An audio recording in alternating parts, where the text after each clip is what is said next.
Audio Jungle.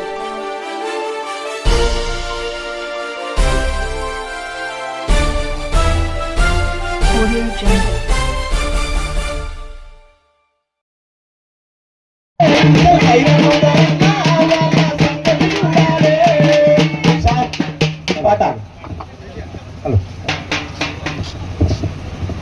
వర్ధిల్లాలి భారత communist party, వర్ధిల్లాలి భారత కమ్యూనిస్ట్ పార్టీ. మరి ఈరోజు ఇక్కడ వచ్చేసిన వంటి పెద్దలు మరి మోడీ ప్రభుత్వంపై విమర్శలు మరి చేస్తారు. దయచేసి అందరూ ఆలోచించాలని కోరుతూ, వీరులారా శూరులారా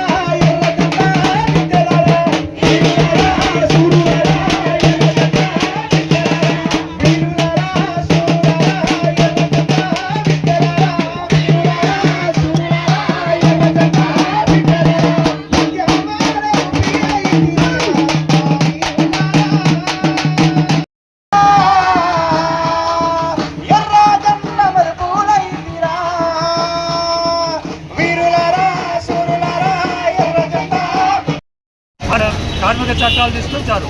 3 నల్ల రైతు చట్టాలు తీసుకొచ్చారు. రైతులు కార్మికులు ఒకవైపు పోరాటాలు చేస్తూ ఉంటే వాళ్ళకు వ్యతిరేకమైన చట్టాలు తీసుకొచ్చి దాన్ని అమలు చేయడానికి ప్రయత్నం చేస్తూ ఉన్నారు.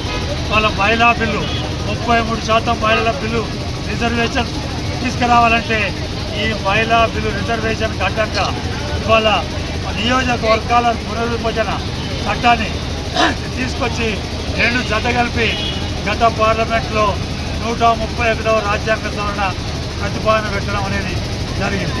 వాళ్ళ మహిళా బిల్లుకు భారత కమ్యూనిస్ట్ పార్టీ కాదు, ఈ దేశంలోని మరి ఇండియా కూటమి పార్టీలు, వామపక్ష పార్టీలు, అదేవిధంగా అనేక ప్రాంతీయ పార్టీలు ఆ మహిళా బిల్లుకు మద్దతు ఇస్తూ ఉన్నాయి. కానీ వాళ్ళు ఒక రాజకీయ దుర్బుద్ధితో మరి నియోజకవర్గాల పునర్విభజన బిల్లు జోడించడం వల్ల మహిళా బిల్లు పాస్ కాలేదు. దాన్ని కూడా వ్యతిరేకించాల్సి వచ్చింది. అందువల్ల ఈ దేశంలో బీజేపీ తప్ప అందరూ కూడా మహిళా బిల్లుకు వ్యతిరేకమని ప్రచారం చేయడానికి కోరుకున్నారు. కానీ ప్రజలందరికీ తెలుసు ఈ మహిళా బిల్లు యొక్క పూర్వ చరిత్ర.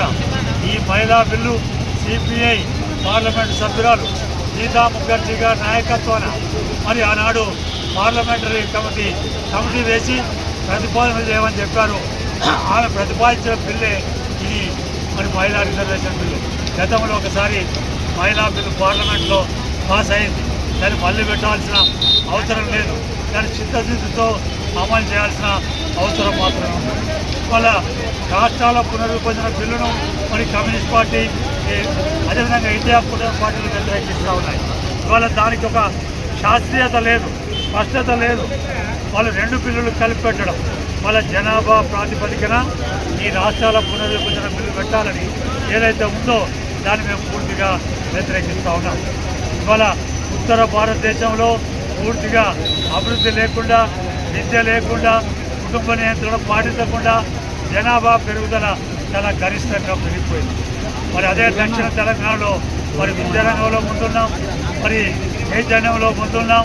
మరి అందువల్ల కుటుంబ నియంత్రణలో ముందున్నాం. కాబట్టి ఇక్కడ నియంత్రణ చేయబడ్డది. ఇవాళ జనాభా లెక్కలంటే మళ్ళీ మన దక్షిణ తెలంగాణకు నష్టం జరుగుతుంది. ఇవాళ ఈ శాస్త్రీయ పద్ధతులు లేదనే పాలనలో మనం ఆ బిల్లును వ్యతిరేకించడం.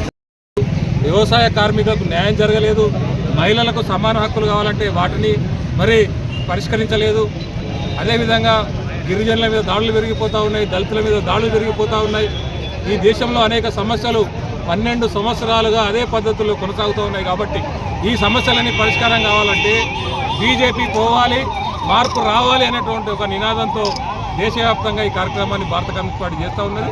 సెప్టెంబర్ 1వ తారీఖు నాడు రామ్లీలా మైదానంలో లక్షలాది మందితో పెద్ద ఎత్తున అక్కడ ధర్నా నిర్వహించి ఈ దేశంలో ఒక మార్పుకు భారత కమ్యూనిస్ట్ పార్టీ నాంది పలకబోతూ ఉన్నది.